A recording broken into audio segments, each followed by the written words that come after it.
riding the dusty road on your bike ain't easy. In an MC, you've got all sorts of people coming after you for one thing or another. Drugs, weapons, territory, doesn't matter. It's all the same. You spill a lot of blood out there, and if you're lucky, you don't get caught doing it. But things have changed. Before, it was rival clubs trying to kill you. Now, it's the corpses of rival clubs trying to kill you. If they don't, it's Rippers, Marauders, Nero. Hell, even the wildlife wants to take a bite out of your ass. You can't trust many people, and the ones you can trust, well, you gotta keep them at an arm's length. Don't get too involved. That's survival out in the shit. Counting bullets and counting the days gone. I've been hearing talk about how good Days Gone is on social media over the past few years. People making tweet threads about it have piqued my interest. Metacritic is sitting at generally favorable reviews from the critics, but the Steam reviews are sitting at a 93% positive rating, so I'll trust that number more. Unfortunately, it was a game that I missed when it was released, and I thought, why not see if it's as good as people say? In short, the answer is yes. Yes, it is that good. Little did I know that 2 days later after I bought the game, a remaster would be announced. This video wasn't going to be one of my typical reviews. In fact, the remaster announcement kind of ruined the original vision of this video. I was going to talk about the story more in depth with spoilers and all of that, but now that's changed. With the upcoming remaster, this video is going to be more of just a general review for Days Gone on PC. I'll talk about the story some, but I'm not going to spoil it because the remaster launch is very close, so don't worry about that if this is your first time seeing anything about the game. Okay, let me continue to decride the game. Yes, I'll make that joke again, I'm absolutely sure of it. I've felt a wide range of emotions when playing video games: happy, sad, anger, and fear. But Days Gone fills me with a sense of dread in a way that many other games don't. Days Gone does horror fairly well and creates tense scenes in a way that is unique to an open world experience. You are vulnerable, very vulnerable. That sense of vulnerability is baked into the weapons you use all the way down to the vehicle you drive, at least for a little while. Days Gone is a story about a biker named Deacon St. or Deke as everyone calls him. He's a drifter, a type of person who drives from town to town delivering items and doing jobs for the townsfolk. These jobs can range from mundane to extremely dangerous because, you know, the zombie apocalypse is dangerous. Marauders, zombies, or freakers as they're called, military, and even the wildlife are all a threat. And you don't get the luxury of driving an armored vehicle like a car or a truck. You drive the wilds of Oregon on a motorcycle, which makes sense. It's a nimble, quick vehicle that is able to go across different terrain fairly easily. However, you are completely at the mercy of the elements. You have no cover or walls around you to protect you, so you have to be resourceful. And since bikes can't carry a ton of things, neither can you. Ammo is fairly limited, especially in the early game, and there is a huge emphasis on stealth and planning your routes through different freaker-filled areas. Hiding in bushes, distracting, and assassinating targets with your knife is more important than shooting them in this game. While you may have a gun, you can't hold a lot of ammo. It's only once you start unlocking gear and new mechanics that you get upgrades to ammo, better weapons, and better combat-related mechanics. What makes this even more tense is that Deacon sucks at shooting, and headshots are super important. Deacon isn't some crack shot sniper or shooter, he's just a dude trying to make it. Even though he's a military veteran, his shots are bad, and you really have to line up a good shot before taking it. Even then, there's a chance you'll miss. They've given him a focus ability that'll slow time down to shoot, but you can still miss in some instances. Freakers will actively dodge your bullets while they charge you, making them seemingly more intelligent than your typical undead shamblers. Even weapons have effective accuracy ranges. The farther away you are from your enemies, the easier it will be to miss them. They're fast too. Freakers aren't the slow zombies that you'd see in The Walking Dead or Night of the Living Dead. They're more along the lines of a 28 Days Later, where they will sprint after you if they see you. Outside of combat, they shamble around slowly and eat anything they can get their hands on. They'll even eat other freakers. Stealth and planning add to what makes Days Gone incredibly tense. The time of day affects how many freakers are out and about. Daytime sees less freakers roaming around, and nighttime is when you'll find them in force. Then you add the problem of the massive hordes of hundreds of freakers at a time, and you'll realize that sometimes the best way to survive is to get on your bike and ride away. The world requires you to be creative or use some serious skill to complete certain objectives, in particular when you are trying to kill off a horde. You have to really think about how you're going to go about killing them. How do you kill 500 zombies? Do you lure them into a narrow area and use explosives to kill them? Do you get them to chase you and kill them off little by little? It's up to you, and I believe the game even tracks how many are left in each horde so they don't replenish the numbers if you decide to bug out. Do you sneak into a marauder camp and use stealth takedowns to kill them, or go in guns blazing? The stealth in Days Gone is fairly bog standard modern stealth, hiding in bushes and using a knife to stab enemies. There are some distraction methods you can use. I will say they have gone the extra mile of adding in a sound meter that enemies will hear if you move too much or too quickly, or if you're not crouched. There are even bike mechanics to make your bike quieter, like not using the throttle when you go down hills. This saves on both gas and makes you quieter. Also, you always want to watch your gas gauge, or else you're walking somewhere to find gas for your bike. It isn't until much later into the game where you go from surviving to thriving in the apocalypse. There are some survivor camps, and each one has a trust meter, as well as a camp currency that can only be used in that camp. As you run missions for those camps or complete side activities in their territory, you'll increase trust and earn some money to use in that camp. You can also turn in bounties, which in this case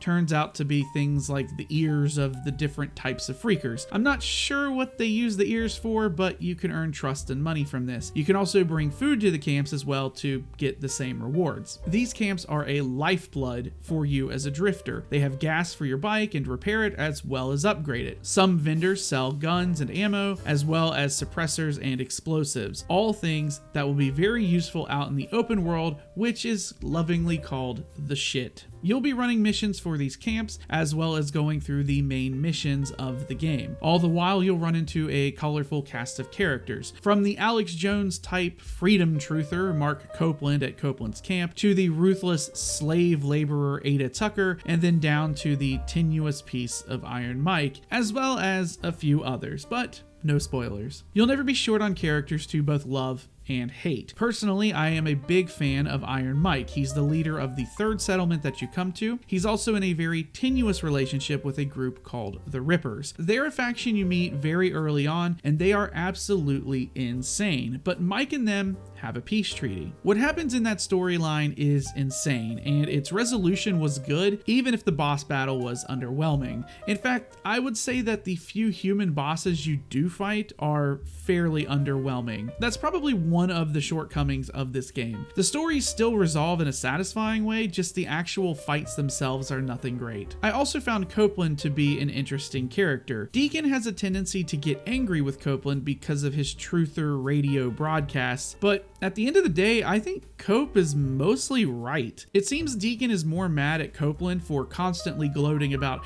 how right he was before the apocalypse, as opposed to whatever he has to say afterwards. Copeland basically thinks that all of this stuff either comes from the government, was made in a lab, Epstein didn't kill himself, all that stuff, but he's kind of right about everything, just for all the wrong reasons. All of the theories about the origins of the virus do get answered, but you may end up guessing the story before you get there, like I did. If you pay attention to the dialogue and story, you'll see where it's going long before you actually arrive. That doesn't mean that the journey isn't fun. But what of Deacon St. John? Well, when it comes to the story, let's start with the main man himself. Deacon St. John is not exactly the most lovable character, and I could see why people wouldn't like him. For me, he grew on me over time. The game begins as the apocalypse happens. Deacon is escorting his wife Sarah to a helicopter to evacuate, and ends up not going with her in order to help his MC brother Boozer. Bros before hoes, am I right? Fast forward 2 years into the apocalypse, and Deacon is living the single life with Boozer. According to Deacon, Sarah died in the camp that she was evacuated to after it had been overrun. Deacon is a hardened man emotionally. He's been drifting the whole time,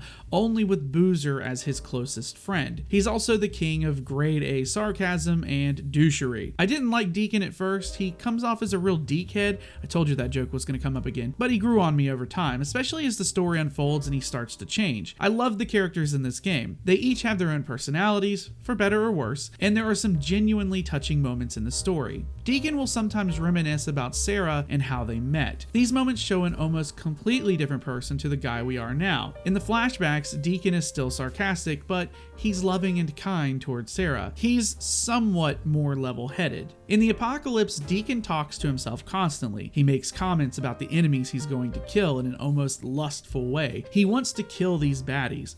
He's a very angry guy. It also helps that Sam Witwer is an incredible actor. I think Witwer plays the role perfectly, and the facial animations are all very well done, particularly in the cutscenes. You know, you saved your friend's life today. I don't think he's gonna see it that way. Yeah, well, I think you will. I gotta go and give him his IV drip. And you know what? I don't know where you got all this, and I don't want to know. But it's gonna save a lot of lives, Deacon St. John. A lot of lives.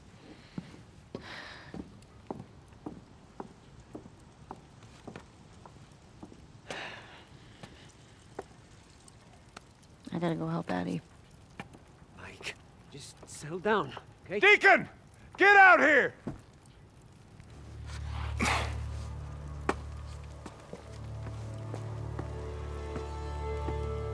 I heard what you did. Wasn't about to let him die. Mike, let it go. It's done. I know that, god damn it. But the Ripper saw you. Followed you back. When Carlos finds out about this, there's gonna be the devil to pay. Carlos can go fuck himself! You are writing checks with other men's blood! I hope you're good with that.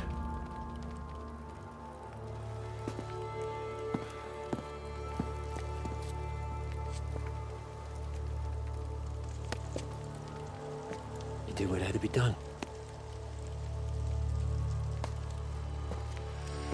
Mike, wait up! In fact, all of the actors are great. Boozer is a lovable son of a gun who goes through some absolute hell in this game. Sarah during the flashbacks is a cute researcher who is so naive and innocent to Deacon in the MC world. You may kiss the bride. Oh, wait a second. Here, you can have this one back.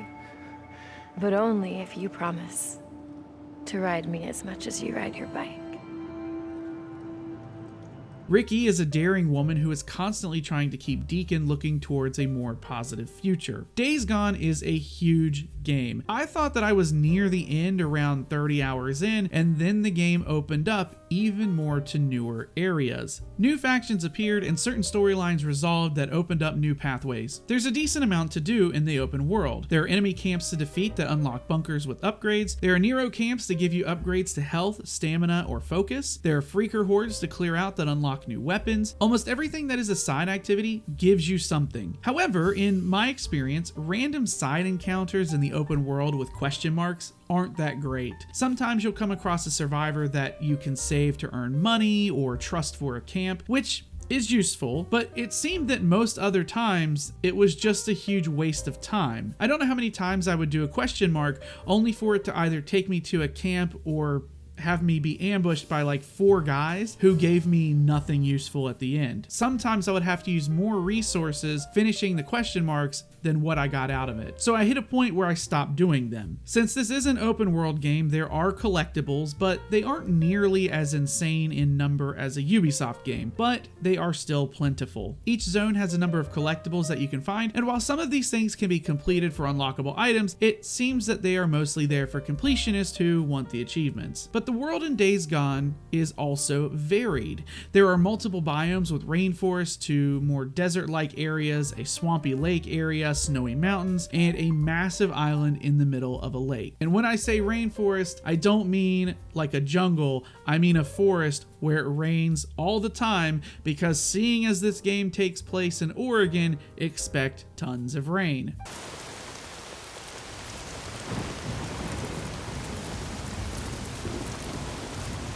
These places all have different wildlife too. Wolves are plentiful, freakers of course are everywhere, but the other wildlife here is just as terrifying. Bears are an absolute tank of an animal, and these grizzlies are some of the tougher enemies of the game, and they even get a bigger, tankier zombie version. I have been scarred by bears in video games. From Elden Ring to Red Dead and now this, bears being one of the more horrifying creatures in gaming is a video topic all by itself. You might think, well, just drive away, and you're right, but then there are marauders who will literally set up a rope across the road in the hopes that you don't see it and get clotheslined off your bike before they jump you and try to kill you. Later into the game, they'll start setting proximity mines on the road. You'll be trying to get gas at a gas station and they'll pop up and come after you. Sometimes a sniper will suddenly put a red dot on your back and you got to get the heck out of the way or get shot off your bike. Back to animals though. Some of the animals are infected and are just as fast as your bike, so outrunning them is impossible and you'll have to shoot them or get tackled off the bike. This is why simply driving places is a danger in Days Gone, and I love all of it. That's not to say that there aren't problems with the game. There is still the odd bug and glitch that shows up every now and then with freakers or human enemies getting stuck in terrain and not able to move. I had a ladder that would not let me climb down it, and of course, the best glitch in the entire game is corpse launching. It's when a corpse will ragdoll and then will launch into the sky after you've killed the enemy for seemingly no reason at all.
That will never, and I mean never, get old. I hope they do not patch that out because that's hilarious. I do think that the game can also get a little bloated in terms of the amount of random stuff that happens to you on the road, particularly near the end game. Sometimes you'll run into some stupid BS right after you've just dealt with some other sort of BS. For instance, I've run into screamer freakers who will knock me off my bike only to then be hit by wolves right after that, and then right after I've dealt with wolves, get shot off my bike by sniper ambushers, all within like a 15-second ride. It can get constant at times, but that's the cost of RNG. It's not something that happens super often, but when it does happen, it can be annoying. Really, those are the game's biggest problems. There's not much about the PC port that's bad. PC performance was superb, and I had no issues with frame rate outside of 2 instances where the game dropped to 1 FPS for a few seconds, and I don't know why. If you're into open world games or are tired of the open world formula, then you might have issues with this. The world is nice, but it does have a lot of the standard open world trappings that we've seen before in the past. What I'd heard about Days Gone was that the game was incredible. What I found far surpassed that. I kind of thought it was going to be just another open world game, but with zombies. Who cares? But I'm glad to say that I was wrong. Okay, sure, it is kind of just another open world game, but with zombies. But I was met with a great story, fantastic characters that felt real, and some of the best acting I've seen in a game in a long time. It may seem like I've done nothing but glaze this game for the whole video. No, I am not being paid by Sony to make this. I actually lost money on this because I bought it. Now that I'm finished, I feel like my money was well spent. The game is still $50 on Steam, and if that's a little steep for you, that's understandable. I personally bought it on Humble Bundle's website where I have a 15% discount. I bought it for like $42, but you can always wait for a sale that may happen at some point in the future. Maybe when the remaster comes out, Sony will put a sale on Steam or something. Hopefully that'd be kind of cool. They probably won't. They're Sony, but it is what it is. I felt like I got my money's worth out of the game. But with that being said, thank you guys so much for watching the video. Be sure to like, subscribe, and I'll see you all in the next one.